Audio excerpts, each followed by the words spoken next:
Hallelujah. सबको जय मसीह की। आज मैं टॉपिक लेके आई हूँ स्वप्न। स्वप्न का क्या मतलब होता है? हम इसे बाइबल से समझेंगे। जैसे कि हम सब जानते हैं कि न्यू बाइबल जो है, नए नियम की किताब, मती रचित सुसमाचार यीशु का जन्म से हम जब वहाँ पे पढ़ते हैं तो नए नियम में पहली बार वहाँ पे जिक्र किया जाता है स्वप्न का।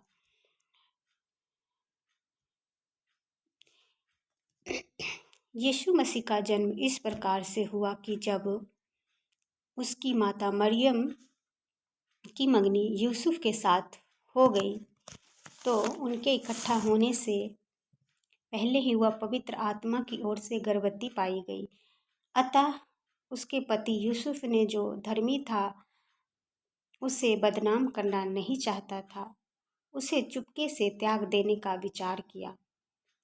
जब वह इन बातों के सोच ही रहा था तो प्रभु का स्वर्गदूत उसे स्वप्न में दिखाई देकर कहने लगा, हे यूसुफ, दाऊद की संतान, तू अपनी पत्नी मरियम को अपने यहाँ ले आने से मत डर, क्योंकि जो उसके गर्भ में है वह पवित्र आत्मा की ओर से है।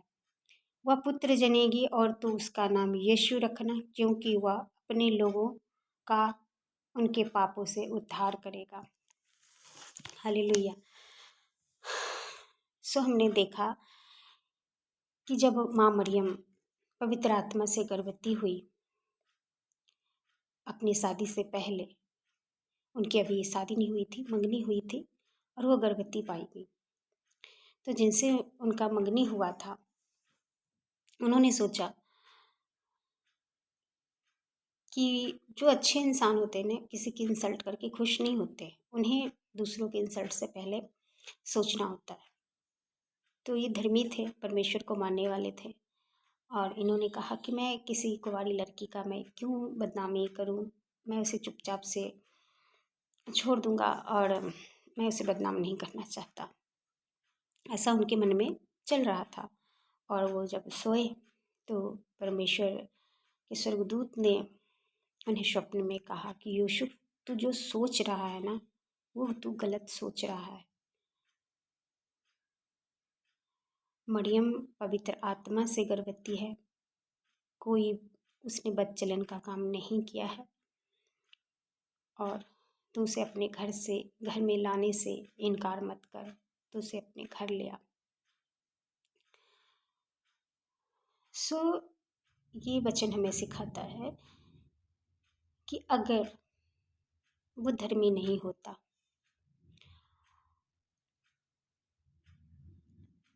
तो परमेश्वर का स्वप्न भी नहीं होता, क्योंकि धर्मी लोगों से ही परमेश्वर बात करते हैं।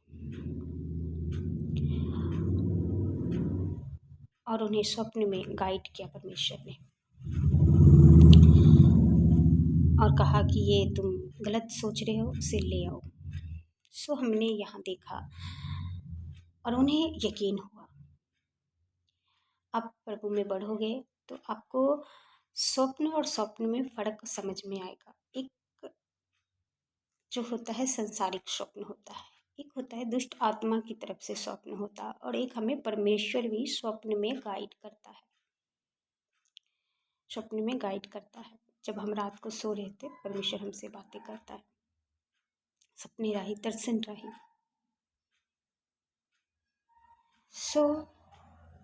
अगर वो स्पिरिचुअल नहीं होता तो इस सपने का मतलब नहीं समझ पाता।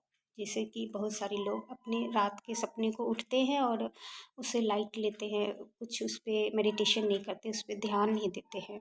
लेकिन ऐसा नहीं, जब भी आपने कोई स्वप्न देखना है तो उसके ऊपर जब सुबह में आप उठो तो उसे आप याद करने की कोशिश करो।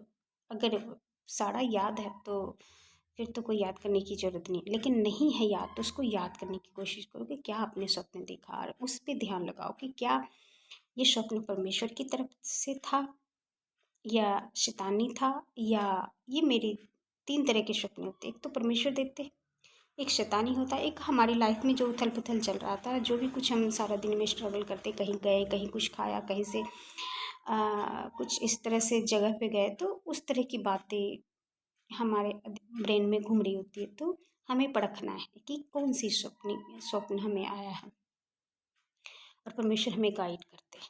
अगर यूसुफ ने ऐसा ना किया होता तो क्या होता, माँ मरियम को वो त्याग देते, और ये गलत होता क्योंकि वो सच में पवित्र थी।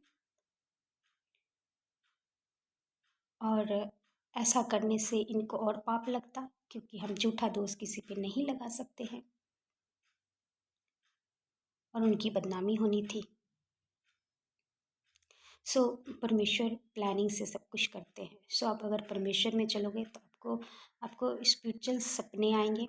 तो सपनों का फ़र्क समझना। अगर आपको कंटिन्यूस गंदे सपने आ रहे हैं, शैतानी सपने आ रहे हैं, डरावने सपने आ रहे हैं, आपकी नींद टूट रही है, आपको बेचैनी हो रही है, तो आपको समझना है कि आप शैतान के चंगुल में जा रहे हो और आपको उससे बाहर आना है। तो एक ही तरीका है, आपको धर्मी बनना पड़ेगा, परमेश्वर में बढ़ना पड़ेगा, परमेश्वर की जो हुक्म है, परमेश्वर का मेडिटेशन, परमेश्वर के बारे में अधिक जानना, परमेश्वर के हुक्मों को मानना, अपने लाइफ में अप्लाई करना, और वो धीरे धीरे डिस्ट्रॉय हो जाएगा, वो धीरे धीरे ख़त्म होगा।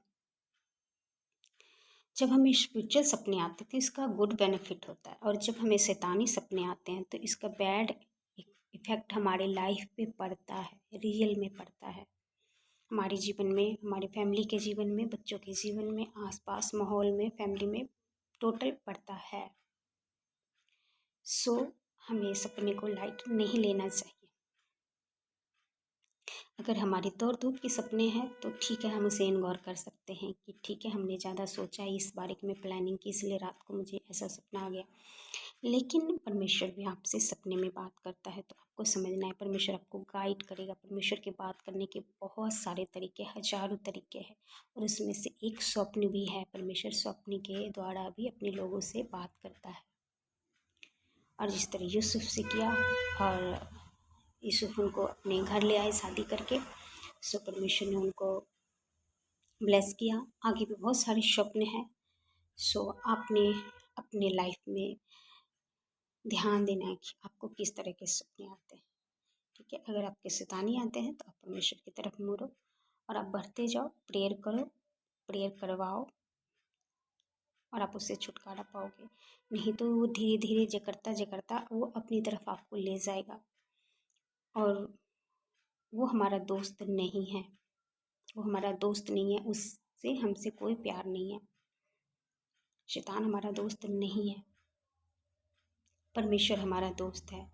सो परमेश्वर हमें निकालना चाहते हैं, परमेश्वर हमें बदनाम नहीं करना चाहते, परमेश्वर हम पे दाग नहीं लगाना चाहते, परमेश्वर हमारी लाइफ को डिस्टर्ब देखना पसंद नहीं करते।